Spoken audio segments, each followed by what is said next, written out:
Siempre explico más o menos dónde está el área donde trabajamos. Está también presente la residencia de psiquiatría hoy del Hospital Ramón Carrillo de Malvinas Argentinas, porque una vez al finalizar una charla se acercó un colega y me dijo: uy, doctor, trabaja en las Islas Malvinas, qué frío que hace, lo felicito. Y creo que todavía mi madre también piensa que trabajo en las Islas Malvinas. Así que bueno, es más o menos una localización no muy lejos de Capital, pero a la altura de Tigre, detrás de Campo de Mayo. Recién decía Silvia el tema de los recursos económicos en relación a estas problemáticas. Trabajo con una población, si se quiere, un poco más desprotegida, que aunque no puedan hacer sus viajes de ayahuasca, sabemos que el consumo lo encuentran a la vuelta de la esquina. Y en ese sentido, lo que quería plantear con este tópico, que como se comenzó hoy la disertación, se hablaba al respecto de que no hay un consenso total generalizado en lo que son los grandes manuales estadísticos de esta entidad, de los estados mentales de alto riesgo. Pero el aporte que quería hacer en la charla de hoy es muy simple, y es pensar que estos estados mentales de alto riesgo, como dice la disertación nuestra en general, producen o pueden producir transición a la patología dual.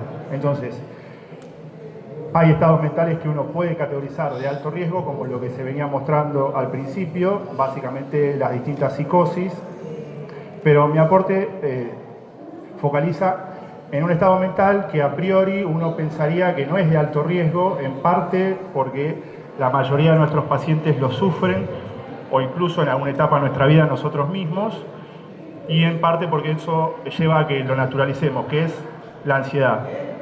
Entonces, ¿se puede pensar la ansiedad como un estado mental de alto riesgo? Probablemente no, pero si pensamos a veces qué correlato tiene la ansiedad posteriormente con el consumo problemático de sustancias, bueno, ahí sí creo que va a haber mayor consenso en términos de que el consumo o los trastornos por uso de sustancias ya implican un riesgo muchísimo mayor. Por eso puse ahí un título un poco literario de cuando el alivio se vuelve riesgo. Pacientes con ansiedad que, como sabemos, muchas veces hasta llegar a la consulta, por datos de la OMS, pueden ser entre 3, 5 o 7 años, pero no significa que por eso el paciente en esos años que sufre los distintos trastornos del espectro ansioso no se esté medicando. Puede que se esté medicando con psicofármacos o, como se plantea más adelante, las distintas hipótesis de relación entre el trastorno por uso de sustancias y los trastornos ansiosos. Todos sabemos que es una especie de el huevo y la gallina. Esto vale para muchas otras entidades. Si la entidad psiquiátrica produce el consumo a modo de intento fallido del paciente por paliar o por medicarse con ese consumo, o si hay inicialmente de manera primaria un consumo que después desarrolla una entidad psiquiátrica. Ahí hay también conclusiones bastante contrapuestas. Hay quienes se posicionan de un lado y quienes se posicionan del otro lado de la biblioteca. Lo cierto es que les debe pasar cuando el paciente llega, en general, si tiene una problemática de consumo, un trastorno por uso de sustancias, ya está en una situación dual en términos de que probablemente tenga algo referido al espectro ansioso, de base, ¿no? Como mínimo. La mayoría de nosotros sabemos que por consultorios tenemos pacientes a los cuales al menos un antidepresivo le indicamos, y mayormente no necesariamente por un cuadro depresivo inicialmente. Bueno, después hay también distintas hipótesis, como siempre, más dopaminérgicas, puntualmente en términos de lo que pudiera producir la transición de estados de ansiedad a consumo problemático o a trastorno por uso de sustancias.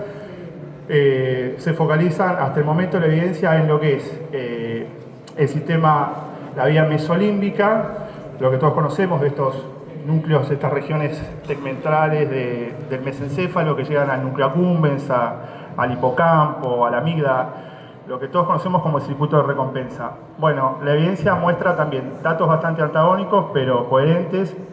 Puede ser que en algunos pacientes hay más predisposición, que están dentro del espectro ansioso, a automedicarse con sustancias ilegales o a desarrollar patología dual, porque ese sistema mesolímbico o esté exacerbado o, por el contrario, tenga los receptores con disminución en términos de su sensibilidad. Entonces el paciente comienza por automedicarse o por consumir drogas ilegales y después necesita, para calmar ese sistema mesolímbico de recompensa, el famoso sistema dopaminérgico, después el paciente quizás necesita más sustancia. Con lo cual se agrava el cuadro ansioso y se agrava también la problemática de consumo. Después hay una hipótesis interesante en términos del eje endocrinológico, en lo que todos sabemos también un campo de lo que es la psicoinmunoendocrinología, que plantea también un aumento en el eje hipotálamo hipofisario adrenal, con un consecuente aumento de la secreción de corticoides. También a veces, hablando con especialistas de campo de la endocrinología, nos dicen que el dosaje de cortisol en sangre puede ser útil. Hay otros especialistas que lo descartan, pero lo cierto es que está comprobado que en pacientes con trastorno del espectro ansioso y consumo de sustancias, en general hay un aumento de la secreción de glucocorticoides en sangre. Y no lo desarrollo mucho acá porque todavía no hay evidencia al respecto, es un tema muy nuevo. En términos de lo que es el sistema endocannabinoide y el consumo de cannabis, también podría ser parecido a la hipótesis dopaminérgica, un aumento o una disminución de la sensibilidad de los receptores endógenos que tenemos naturalmente, que lleva a esos pacientes a tener más predisposición ante cuadros ansiosos cuando intentan una automedicación fallido el consumo de cannabis, comúnmente consumo de marihuana. Esto no es para leerlo, es simplemente tener en cuenta que hay muchas escalas para poder puntuar o situar al paciente yo le llamo el espectro ansioso, pero son más o menos trastornos de ansiedad que todos conocemos, después especifico ahora al final es cuál. Pero lo pongo porque si bien hay muchas escalas, son casi todas escalas de bibliografía anglosajona, muy pocas o casi ninguna hay traducidas con rigor científico al castellano. Uno quizás está más acostumbrado a trabajar, por lo menos en el área de la psiquiatría, con escalas de depresión. O a veces escalas de déficit atencional, pero no solemos usar escalas para los distintos trastornos del espectro ansioso. Esto también es algo como de libre interpretación, diría yo, porque nos plantea una especie de algoritmo, ahora que está tan de moda la inteligencia artificial. Bueno, es como si nosotros fuésemos más autómatas y dijéramos cómo encaramos a este paciente que viene con un trastorno de ansiedad y ya está en una condición de alto riesgo por el consumo que también nos refiere en la consulta. Entonces la postura algorítmica, insisto, es como muy autómata, muy matemática, porque plantea primero pensar al paciente como que el trastorno puede ser originalmente por consumo, trabajar en eso, y si posterior al consumo permanecen los síntomas, entonces ahí se podría comprobar, en lo que es la segunda parte, que lo primario era el trastorno ansioso. Pero bueno, insisto, debe pasar a muchos en la clínica particular que en general a este paciente uno lo trata en simultáneo teniendo en cuenta los dos factores, las dos entidades. Bueno, ¿y cuáles son estas del espectro ansioso más frecuentes asociadas al consumo, que sí el consumo implica un alto riesgo para nuestros pacientes? Como les decía, lo que uno ve por consultorio a diario, el trastorno de ansiedad generalizado con o sin pánico, o el pánico mismo, los trastornos fóbicos, la fobia social se toma por su entidad y todo lo que es la complejidad para la vida cotidiana del paciente como una entidad bastante importante, el trastorno de ansiedad social o evitativo, fobia social, a veces con comorbilidad de trastornos de personalidad, del clúster C, dependientes, el trastorno por estrés postraumático y obviamente el TOC. Esto es, yo al final dejo mi mail si les interesa para que les pase la clase.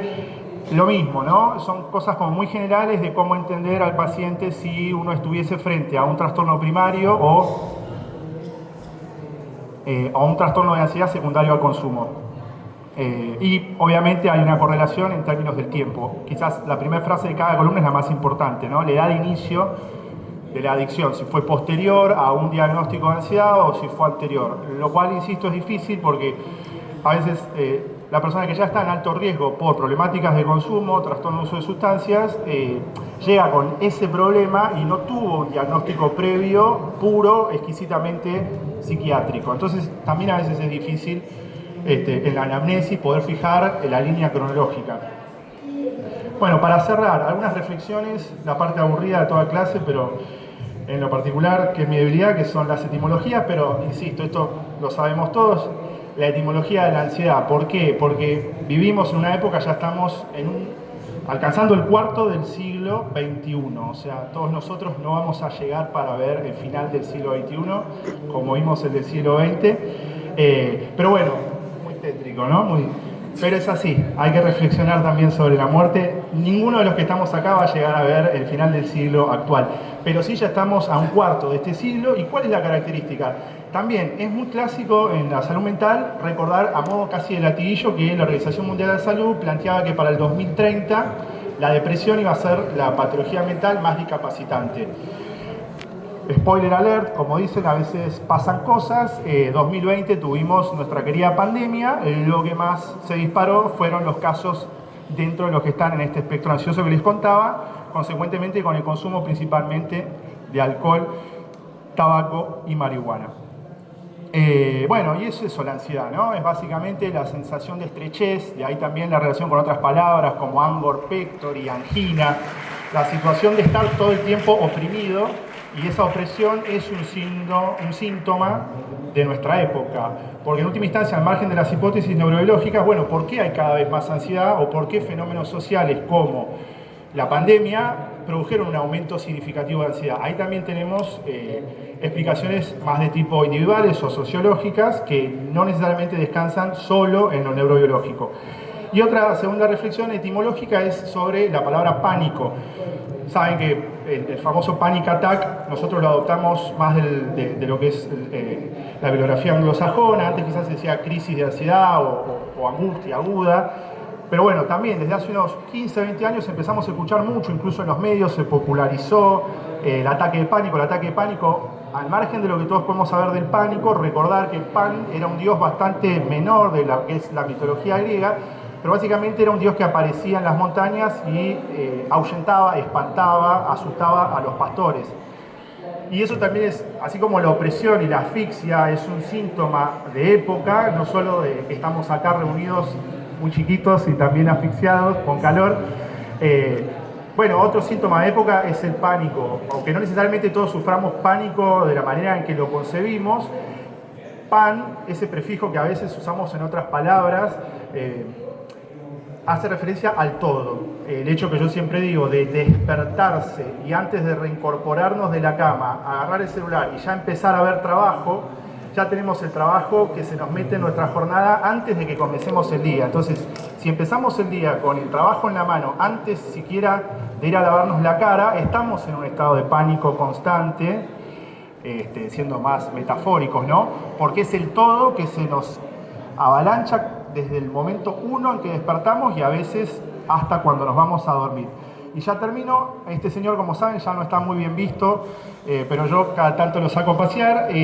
Básicamente recordar que él, en 1925, no es que tenga buena memoria, hoy me fijé en Wikipedia, en 1925 escribió su libro Inhibición, síntoma y angustia.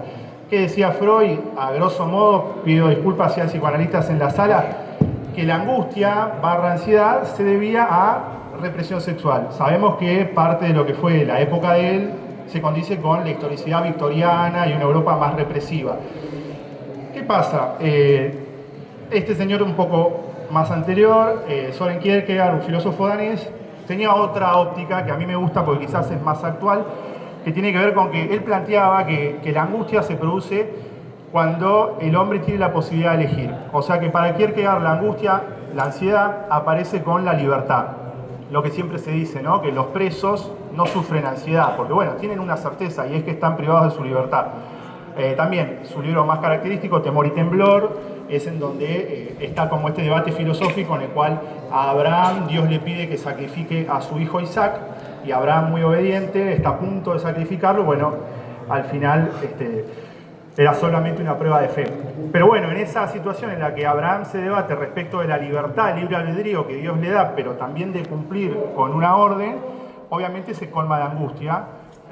Y entonces Kierkegaard, a diferencia de Freud, que plantea Freud que la angustia es el negativo de la sexualidad, Kierkegaard dice que la angustia sobreviene cuando hay libertad. Y yo creo, esto es a debate, que si hay también un síntoma, así como hablamos de la ansiedad y del pánico, característico de nuestra época es la libertad, y ya termino, estamos ahí. La palabra libertad incluso quizás les suene porque ahora incluso está muy de moda en ámbitos políticos, libertad, libertarios y todos sus derivados. Este es un filósofo más contemporáneo, todavía vivo, Slavoj Žižek, que básicamente lo que dice al respecto es un poco más en la línea de Kierkegaard, que en la actualidad, a diferencia de la época victoriana, quizás donde Freud desarrolló su teoría, la libertad que tiene el individuo frente a la capacidad de elegir termina abrumándolo por completo y produciéndole mayor angustia que incluso en las épocas represivas. Bueno, y al final, estos son datos de la Organización Mundial de Salud, pero saber lo que les comentaba, que tras la pandemia, fíjense que al principio la prevalencia en términos poblacionales era del 4% para la ansiedad y ahora alcanzó casi al 25% de la población mundial. Son más de 8.000 millones de habitantes en el mundo. Calculen que más de 2.000 millones tienen ansiedad, probablemente vayan a la automedicación y probablemente puedan luego incurrir en estados de alto riesgo relacionados con el consumo. Muchas gracias.